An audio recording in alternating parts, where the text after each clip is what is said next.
नमस्कार दोस्तों, मैं हूं प्रवीण विश्वकर्मा और आप देख रहे हैं पी स्टडी सेंटर।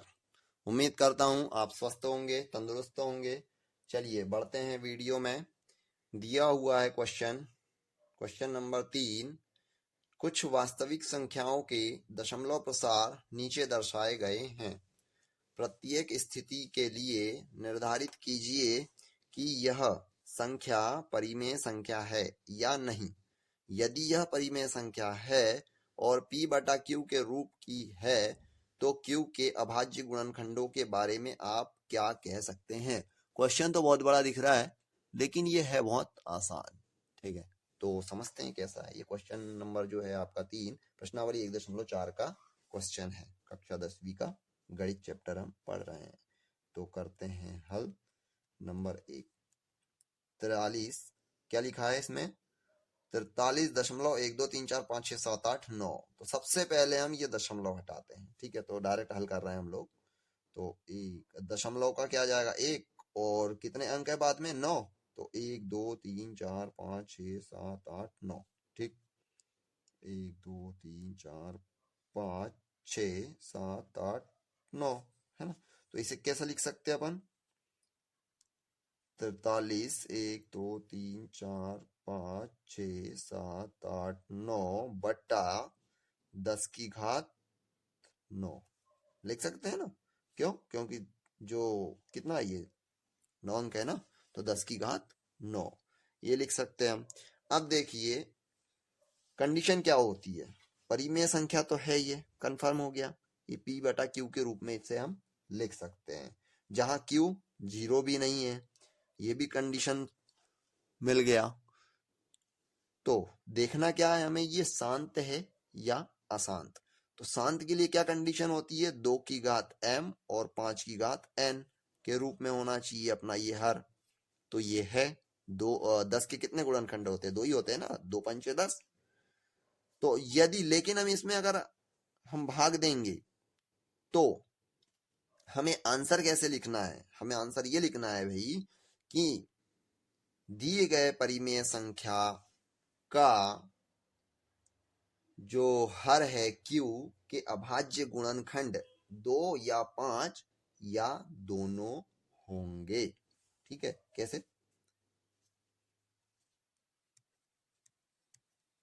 परिमेय संख्या या दिए गए परिमेय संख्या ना, दिए गए परिमेय संख्या में हर मतलब q, ठीक है, के अभाज्य गुणनखंड 2 या 5 या दोनों होंगे। ये आपको लिखना होगा आंसर में, तब ये पूरा कहलाएगा। ठीक है, चलिए बढ़ते हैं क्वेश्चन नंबर 2 की ओर। क्वेश्चन नंबर 2 ना बहुत मजेदार क्वेश्चन है। देखिए क्या दिए रखा है हमें। 0.120, फिर 1 2 2 बार शून्य है, फिर 1 2 3 बार शून्य है, फिर 1 2 4 बार शून्य है। मतलब ऐसा क्या बढ़ते जाएगा, फिर 1 2 5 बार शून्य आएगा, फिर 1 2 6 बार शून्य आएगा। तो इस तरीके से ये बढ़ते जा रहा है। मतलब ये आवर्त श्रेणी बनते जा रहा है, आवर्ती होते जा रहा है ना। ये मतलब कहीं रुकने का नाम नहीं ले रहा, ये अनंत तक जाएगा।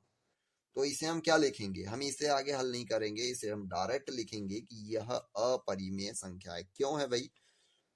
ना तो ये आवर्ती है, ये कहीं रुक ही नहीं रहा है ना, ये अनंत तक जा रहा है। तो हम कैसे निकालें इसके गुणनखंड? अभाज्य गुणनखंड जो हर आएगा इसका, मान लीजिए कि 0.120 है, तो इसका क्या लिखेंगे हम? अगर हर निकाला, मानो दशमलव हटाया, तो क्या लिखेंगे इसको? दशमलव का 1 और 1 2 3 शून्य आ जाएंगे। फिर इनने दे दिया कि 1 2 और फिर 2 बार शून्य दे दिया, मतलब 1200 1200 है ना। फिर 4 शून्य लगाए मान लो हम, ठीक है। फिर क्या लिख दिया इन्होंने? 1 2 1 2 3 3 बार शून्य, मतलब 1 2 3 4 5 शून्य लगाना होगा, ऐसा है ना। तो ये क्या होगा? ये भी बढ़ते जाएगा, हर भी बढ़ते जाएगा। क्यों? क्योंकि इसका आवर्ती जो है ये बढ़ते जा रहा है, कहीं आवर्ती रुक ही नहीं रहा ना, या फिर आवर्ती हमें नहीं मिल रहा है। ये आवर्ती का मतलब क्या होता है कि भाई एक निश्चित समय पर ये बार बार रिपीट हो तो आवर्ती कहेंगे हम। तो ये आवर्ती भी नहीं कह पा रहे हैं हमें से, है ना, ये बार बार रिपीट नहीं हो रहा है, ये अनंत तक जा रहा है, इसलिए क्या हो गया भाई अपरिमेय। हम डायरेक्ट लिख देंगे कि यह अपरिमेय संख्या है। तो चलिए नंबर 3 की ओर बढ़ते हैं। क्या दे रखा है हमें नंबर 3, बहुत महत्वपूर्ण क्वेश्चन है, देखिए बहुत ध्यान से समझिएगा, ठीक है। क्या लिखा है इसमें, 43.123456789 और ऊपर ये लाइन खींचिए, इसका मतलब होता है बार, इसको कहते हैं बार। 43.123456789 का बार है ये, मतलब 9 के बाद क्या आएगा, अब 9 के बाद फिर से 1 2 3 4 5 6 7 8 9 आएगा, मतलब ये पूरी संख्या आएगी। कैसे लिख के बताते हैं, 1 2 3 4 5 6 7 8 9, फिर 1 2 3 4 5 6 7 8 9, फिर 1 2 3 4 5 6 7 8 9, मतलब ये लग गया बार। चाहे यहाँ लगाओ बार, चाहे यहाँ लगाओ बार, बात एक ही है। कहने का मतलब ये है कि ये निश्चित समय पर आवर्त हो रहा है, ठीक है, मतलब ये 9 के बाद ये पूरी संख्या रिपीट हो रही है, तो ये क्या हो गई, यह परिमेय संख्या है। सबसे पहली बात तो ये निश्चित हो गया कि ये परिमेय संख्या है। क्या बोल रहा था, ये बोल रहा था ना भाई, प्रत्येक स्थिति के लिए निर्धारित कीजिए कि यह संख्या परिमेय संख्या है या नहीं है, तो ये निश्चित हो गया कि ये परिमेय संख्या है। अब यदि यह परिमेय संख्या है और p बटा q के रूप की है, परिमेय संख्या तभी तो p बटा q के रूप की है ना, अगर है तो q के अभाज्य गुणनखंडों के बारे में आपका क्या कहना है भाई। तो ठीक है, हम बताते हैं कि क्या कहना है।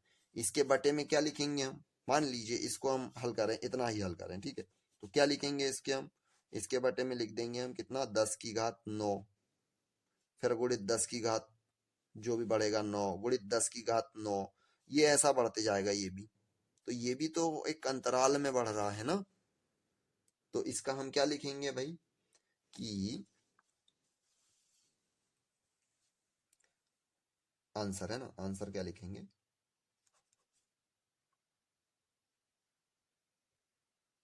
दिया गया, या सॉरी दी गई लिखेंगे ना, दी गई परिमेय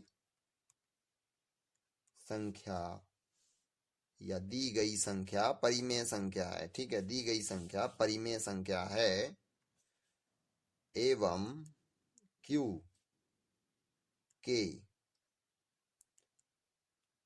अभाज्य गुणनखंड 2 या 5 के अतिरिक्त एक और गुणनखंड होगा। ये होगा वाली बात क्यों कर रहे हैं, आपको समझ में आया होगा शायद, एक बार और समझा देता हूं। होगा वाली बात हम इसलिए लिख रहे हैं कि भाई ये 10 की घात 9, 10 की घात 9, 10 की घात 9 एक निश्चित अंतराल पर ये बढ़ते जा रहा है ना, ये 1 से लेके 9 तक जो अंक लिखा हुआ है यहाँ पे दशमलव के बाद, ये रिपीट हो रहा है पूरा का पूरा, इसीलिए तो बार लगाया है ना। तो इसीलिए हमको ये लिखना जरूरी है कि भाई 2 या 5 तो इसके गुणनखंड होंगे ही होंगे हर में, लेकिन इसके अतिरिक्त भी एक और गुणनखंड होगा, तभी तो ये बार बार रिपीट हो रहा है, ठीक है। तो उम्मीद करता हूं आपको क्वेश्चन नंबर 3 भी समझ में आया होगा। यहाँ पर हमारी होती है प्रश्नावली 1 कितना है भाई 4 कंप्लीट। और जिन जिन बच्चों ने इसके पहले के क्वेश्चन नहीं देखे हैं, ऊपर आई बटन आ रहा है, देख लीजिए, समझ लीजिए, और अभी तक आप चैनल पे नए हैं तो चैनल को सब्सक्राइब करें, अगला वीडियो आपको तुरंत मिल जाएगा, ठीक है। और वीडियो को लाइक कर दीजिए, दोस्तों में शेयर कर दीजिए ताकि वे भी देख पाए। नमस्कार, धन्यवाद, मिलते हैं अगले वीडियो में, तब तक के लिए जय हिंद, जय भारत।